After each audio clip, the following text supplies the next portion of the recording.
सो demonstrative pronounce क्या है बेटा कि जो आपको पॉइंट आउट करके बता रहे हो, है ना। तो डिमॉन्स्ट्रेटिव का मतलब प्रदर्शन करना, किसी चीज को दिखा के आप बोल रहे हो, है ना। तो demonstrative pronoun we have only for this, that, these और दोस। अब यहां देखो दिस और दीज, ये आपका हो गया दिस सिंगुलर के लिए, ठीक है, और दीज हो गया प्लूरल के लिए, ठीक है।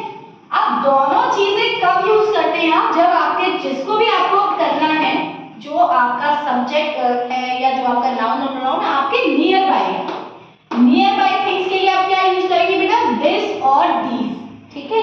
लेकिन सिंगुलर के लिए क्या यूज करोगे, दिस, प्लूरल के लिए सिंगुलर किसका, नाउन का, ठीक है। प्लूरल नाउन्स के लिए यू विल यूज दीज। जैसे दिस इज अ पेन, मैं दिखा सकती हूँ ना, आई कैन टच इट, है ना।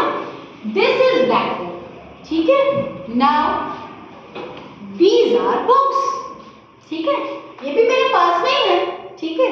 तो अब प्लूरल हो गए ना, मोर देन वन हो गए, तो दीज आर, और एक ही होता दिस इज अ बुक, ठीक है, दीज आर बुक्स।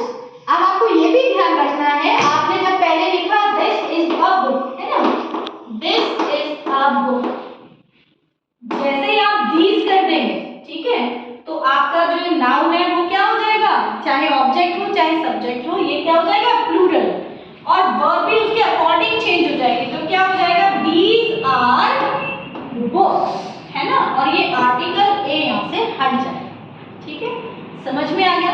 अब बात करते हैं हम दैट और दोस, है ना।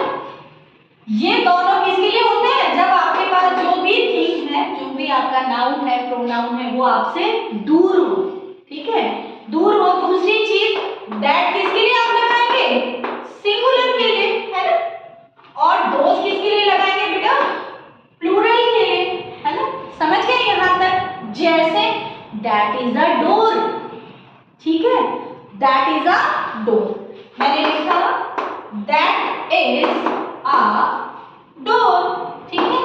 अब जैसे ही मुझे दोज यूज करना है तो मैं क्या कर दूंगी, दोज इसका क्या हो जाएगा, आर, दोज आर, और ये ए फिर से हट जाएगा, those are doors, those are, yes ma'am that और दोस पर्सन्स के लिए भी यूज हो सकते हैं, पर्सन के लिए भी होंगे, those are students, that is my student, those are my student, ठीक है।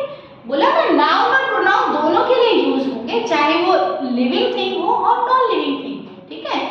That is my bottle, that bottles are yours, बदल गया, जो sorry those bottles are yours. अब जैसे ही आपने प्लूरल किया तो दोज आ गया, ठीक है, और जैसे ही आप प्लूरल करोगे तो वर्ब भी आपके चेंज हो जाएगी, ठीक है। इसी तरह से दीज और दोज, सॉरी दिस और दीज पास की चीजों के लिए है, तो दिस सिंगुलर के लिए, दीज प्लूरल के लिए, और वर्ब भी उसके अकॉर्डिंग चेंज हो जाएगी, ठीक है। तो हमें सिर्फ इतना ध्यान रखना, सिंगुलर के लिए क्या है आपका, दिस और दैट, प्लूरल के लिए दोज और दीज, दीज पास की चीजों के लिए है, और दोज दूर की। यस मैम दिस दीज और दैट दोनों में डिफरेंस होता है, दिस और दोस दीज, हाँ बताया ना बेटा, दिस सिंगुलर के लिए, दीज प्लूरल के लिए है। अगर दिस और दैट का डिफरेंस होता है, दिस और दैट का डिफरेंस आपको करना है, तो देखो दिस और दैट, ठीक है। अब दिस इज चॉक, ठीक है, दैट इज पेपर, जो चीज मेरे हाथ में मेरे पास में आई कैन टच इट, उसके लिए मुझे क्या यूज करना है, दिस, आएंगे दोनों सिंगुलर के लिए, ठीक है।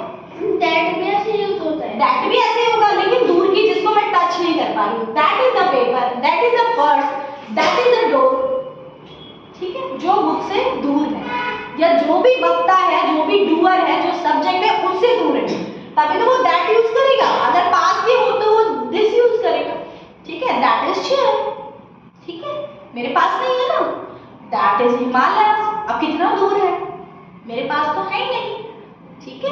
तो जो चीज हमसे दूर है उनके लिए हम क्या यूज करेंगे, दैट, लेकिन होनी चाहिए सिंगुलर। अब हिमालय एक है, हिमालय बहुत सारी पहाड़ियों से बना है, पर जब आप हिमालय की बात करोगे तो एक हिमालय है ना, और माउंटेन पीक्स की आप बात करोगे तो दोज आर पीक्स, वो प्लूरल है, है, लेकिन हिमालय बहुत सारी माउंटेन पीक से मिलकर बना हुआ है, तो वो उसके लिए आप प्लूरल यूज करेंगे। मैम दोस्त मतलब जो दूर भी है और ज़्यादा भी है। ज्यादा भी, मोर देन वन भी है, ठीक है। दीज जो पास में है but more than one, one.